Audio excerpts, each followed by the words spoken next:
maonero angu ndinoona ingatei antu onini akadzi anodanana neamuna eantu, arume evantu aridzi, ndoona ingatei vantu vaya vanenge vaonini, unenge wabhuruvara, wachepa. Ehe, wachepa usisina nezano, kumbapererwa ngeonini,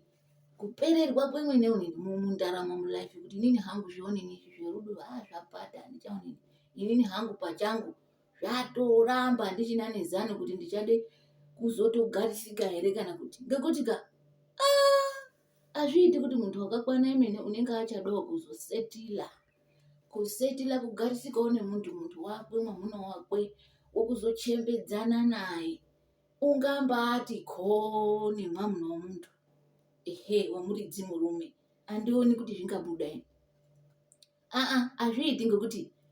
hapana, ngekuti iya arume eantu anaa anotombakupedzere nguva peya, anonge echingodhileya zvimapuromisi zvinotapira zvaanoreketa munzee mwakomwo veinyakupe zviro iya kuwaela nguva, mukuwo weihamba. Namwari ndereka padoko nguva yeitoenda weitochembera newe apa une mhuri yakwe, muntu une mhuri yakwe peya, anyamboti yaunode kukurooraya kuite maparika makore anaya achiriyo, aikonwa ngeasharukwa, handigondini zvemaparika kumbachepeswa, kumbashandiswa, kushambedzwa, kutsakadzwa ndiona aonini amuna eantu aya. Namwari ndati ndimbozvireketa babangu dziya ndechega tingatoremba, iya ndambazviti dhuu ndikati pane mistake apa, pane mhosho iri kuitika, tati tizvirekete zviro zvinezvi ngekuti mashoko apera. Nadziya, iya hamuzvioniwo here amuna kuti uchade kugarisika, unotozvitsvakire muntu wako, ngokuti nguva inopera, vezera rako kana kuti maonini ako, mapotential onini husband ako ari kutotorwa ngeamweni, ari kutoenda, iwe wakachiti tende hle, nezikumwe hamuna remuntu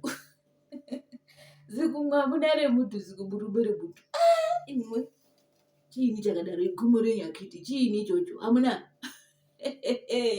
ndoziye kuti ndaa inei haizi kudakarirwa ngevakawanda, vamweni vachatondizonda kutoti taita anomboite mareketere izvi, handizvona izvozvo, zvimbariyo, tinozvireketa zvimweni zviro tinenge takatombozviona, takatombozviexperiensa, takaona kuti zviro zvinezvi hazvishandi nechiro, hazvina neshwiro, hazvina nebiningidzo, hazvina neumburubudo. Namwari, iya babangu dziyawe, moni ndinonyepa kuti mweiti ndinonyepa, imbozvizamei moni, imbozvizamei gonini, dananai nevarume eantu, amuna eantu, kuti muchade kugarisika muone kuti chini, unozodemba papaya kuti dai zviro zvinezvi ndisizi kutombobvira ndazviita ndazviyamba. Namwari rinombaite dikatika remene, namwari bandika, zvakakonza